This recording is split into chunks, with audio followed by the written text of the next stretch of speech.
name is Sean Harden. The purpose of my experiment is to design, construct, and test a relatively small self-regulated irrigation system.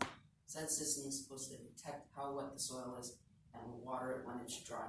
Due to how the system is set up, it essentially waters the plant when it needs it the most.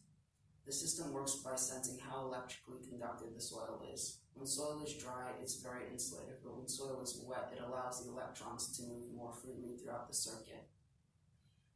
However, if you just set it up normally, it would water the soil infinitely because it would always be bridging the gap. So you had to create a sort of NOT gate. I did this right here. When the soil is closed, this relay pulls this arm over here, so that it stops the motor from running. But when the circuit is open, the arm is spring loaded, so it goes back to here, and it waters the circuit. When the circuit is open, that's essentially simulating dry soil, but when the circuit is closed, it's simulating wet soil because a closed circuit conducts electricity. One of my major limitations was getting the soil to conduct electricity well enough. I did this by adding certain variables, such as decreasing its pH, making the soil more acidic.